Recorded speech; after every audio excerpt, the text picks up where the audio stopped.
Hey there people, it's Danny here. And Sophie here. And we're just sitting here at a lovely hotel in the sun, again just enjoying our lovely lives.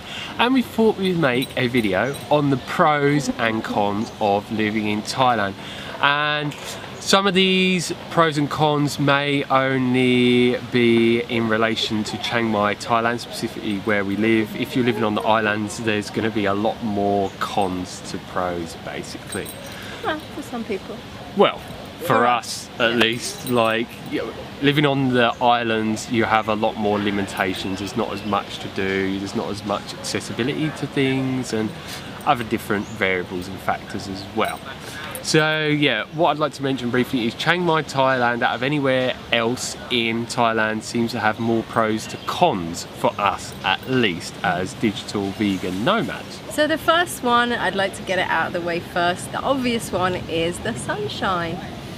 It's unavoidable. The draw of tropical sunshine, tropical heat for me was huge when I lived in the UK. It was like the thing that I dreamed of. So to live in a place where pretty much every day has sunshine, and it's very unusual if there's no sunshine here, very unusual. I think maybe 2 or 3 days a year. Yeah, it's like absolutely amazing. It's like to go from living in the UK, like where we both live, to the tropics, where you've got this abundance of sun all the time. There is like the rainy season where there's not maybe as much sun, but it seems to be for a very short period of time.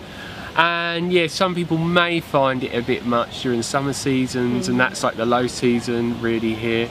But we absolutely love it. We eat a fruit-based diet. We get out in the sun a lot and you just adapt to it. And yeah, we've both got quite pale skin because we're from the UK, but yeah, our body adapts to it easily. It's just like you just go out there on a regular basis and just be aware of the sun, and yeah, you'll be absolutely fine.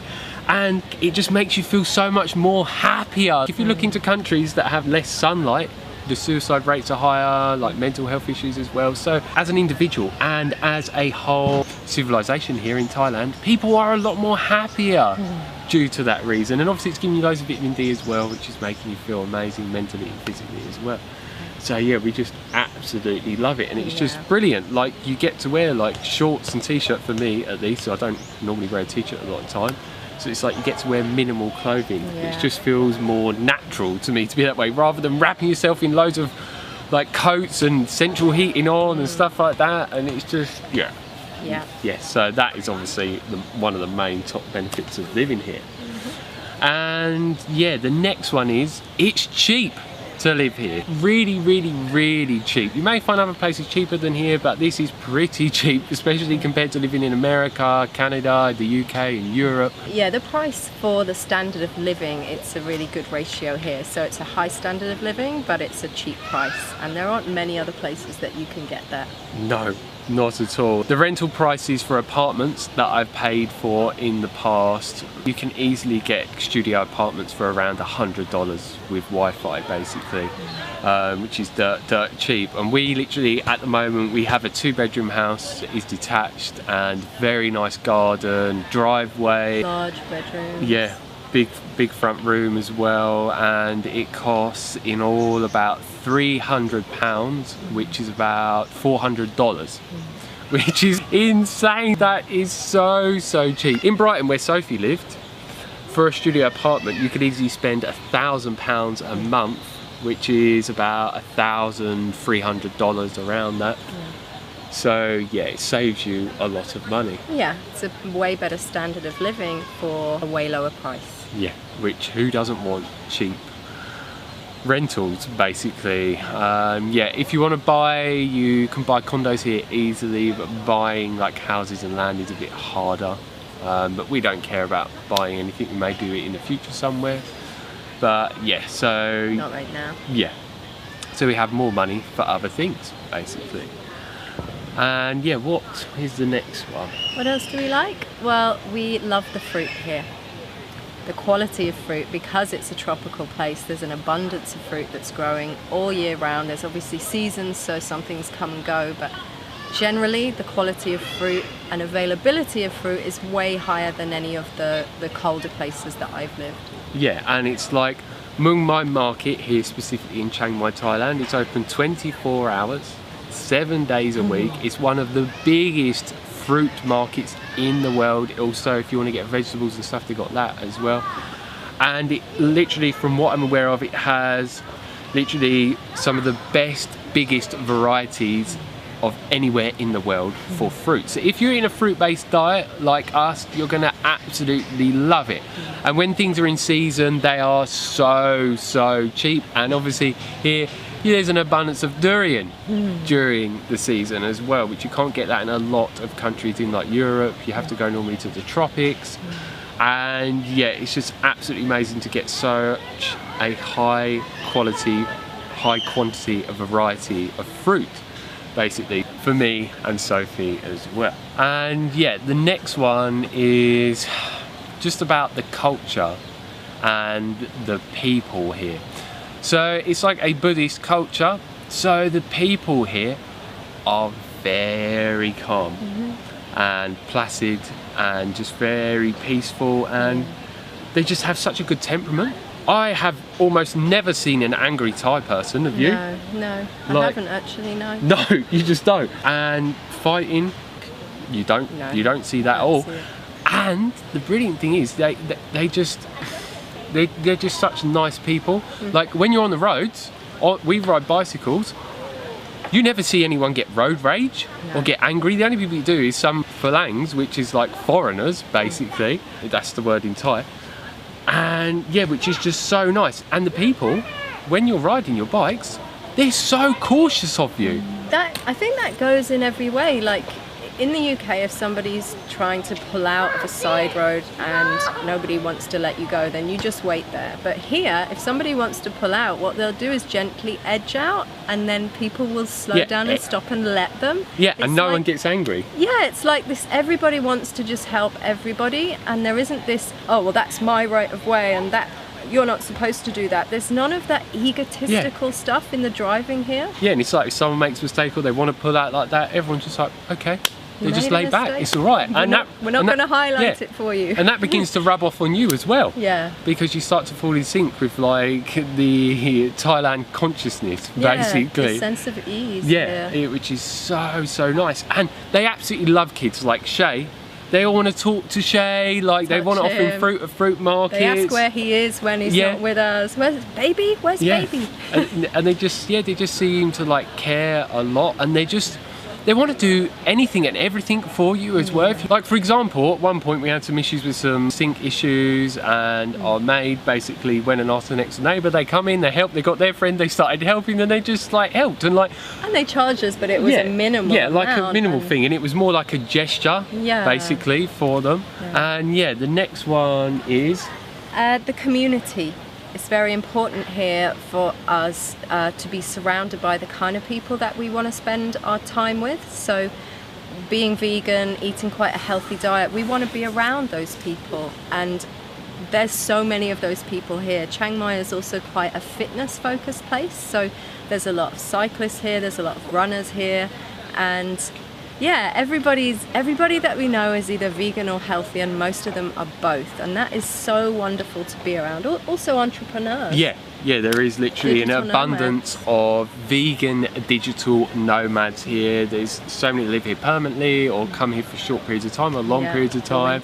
So only people into like raw veganism, like you said, the fitness, like and just there are like a lot of people that are very open-minded as well and conscious, which is so good to working on themselves. Yeah, just to have that abundance of community, because most people where they live are lacking community, and it's a normal, healthy human need for that interdependentship. It's just so many people are lacking that, and it just doesn't make you feel good. So it's good that you can go out there and you can set up like meetups with people, whether it's the waterfalls or at the park with Fruit Lux or restaurants, and it's just nice that you can just get together with so many like-minded people if you choose to do so. And another pro is, not that we've dived into this very deeply, is vegan restaurants. From what I'm aware of from some friends that mentioned months ago online in a group message on Facebook, there are 90+ vegan restaurants here.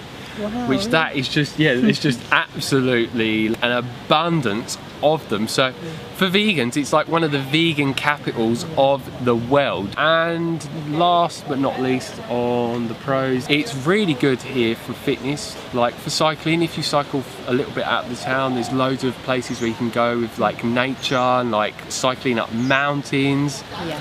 And yeah, there's a lot of cyclists here, yeah. And there's quite a few bike cafes and some brilliant bike shops. Yes, yeah, which is really good. Yeah, like amazing bike shops. Literally, it's one of the best places in the world for cycling. Yeah. Has a lot of very good athletes come here. There's cycling groups that you can go with as well. There's also the 700-year-old stadium, which loads of people go. If you go there at night time, there's so many people there. It's so good, and a lot of stuff is actually free there as well. And to get a membership is dirt cheap if people are interested in that. And yeah, the bike shops, like so many bike shops, and you can get all sorts of different things, and they're all very good prices. And one thing that's brilliant, if you're into like road bikes, you also get mountain bikes as well, they are half the price here for treks rather than anywhere else in the world. So buying them here is so cheap. That's why most people here ride trek bikes, because they're so cheap. So that's really good. And the roads are really flat too, which is great. I mean, even if you're just using a cycle for transport, the roads are so flat. So the first con on our list is that, and it's specific to Chiang Mai itself, and Chiang Mai is quite a busy city, so there is quite a bit of pollution. Also, in Thailand, there aren't so many regulations as there would be in Europe around exhaust fumes and ages of vehicles and maintaining vehicles, so it can be pretty horrible on journeys, or if you're very close to a main road. Yeah, I like to wear a mask when I cycle because breathing it in just doesn't feel right, so it is a pretty big con. Yeah, and sometimes you could be on your bike and there's a car in front of you and all of a sudden it pulls out loads of smoke. It's not like every car's like this, or scooter, but it can happen on a regular basis. But yeah, all you need to do is be more aware of those cars like it and slow down and avoid them to the best of your ability. And something I need to mention is here in Chiang Mai, Thailand, we do not live here for 4 months of the year, which is literally from the beginning of February to the end of May. Because during that season, it is the burning season. Rice fields and other things. Yeah, I've never been here during this time, but I know of people that have done. I've seen photos online, and it is so smoky, like so badly. Smoggy. Like we left a bit later last year, a little bit later, and it was very smoky. It was so bad, and we're all about promoting our health and wellness. So that is like a major downfall. But all you do is you literally go down south. Basically, yeah, you go to islands or other places just further down south. So last year we went to Phuket, well I went to Phuket, and then Koh Phangan, Sophie went to Koh Phangan. So it's quite a conservative culture here in terms of generally people will wear quite a lot of clothes, long sleeve shirts, long sleeve pants. Danny does get into quite a bit of trouble walking around without a shirt on. It can be a little uncomfortable, part of this culture when we aren't really like that. Yeah, it can be a bit annoying, people saying like, where's your shirt? So a small area that interferes with for us is we like to go to spas and saunas, and there are very few mixed saunas, i.e. most of the saunas here, they have a men's section and a women's section, so we go out for a date somewhere and we have to sit in separate saunas and steam rooms because it's very conservative here. Yeah, and the last con is to do with the accessibility of certain things. So, for example, we like to buy a lot of supplements, and there's no one selling very good supplements here in Thailand, so we have to order them abroad. Yeah, you have to wait a long time for certain things to be ordered, and some things you need faster, and it's just... Yeah, even for like running shoes, it could be a lot harder to find running shoes here, like really decent ones by certain companies. It's something. There are ways, there are ways. They are, like, we have a few workarounds, like friends that live in the US, friends that live in the UK that then post things on. But if you want something fast, it's not great. So yeah, that is basically it for the pros and cons of Thailand. But yeah, overall, this is so much better than the UK in every single way. Like, there's no reason that I want to go back there except for when Sophie has had our child basically, so we can go and see our family members, even though they're going to come here for the next Christmas coming up, so that's really cool. Do you remember when I asked you when we first met, I said, how long are you staying here? And you said, I'm never leaving. Yeah, why would I?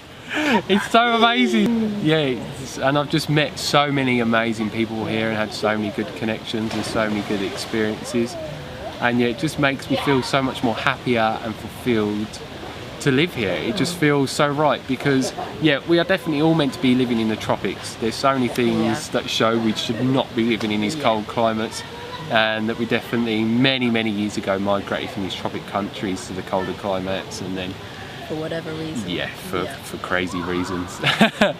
So yeah, we hope you have enjoyed watching this video just like all of our others, and yeah, if you have any questions for us, leave them down below. We love answering your questions, and if you like the video, like it down below. If you don't like it, give us a thumbs down, we don't mind.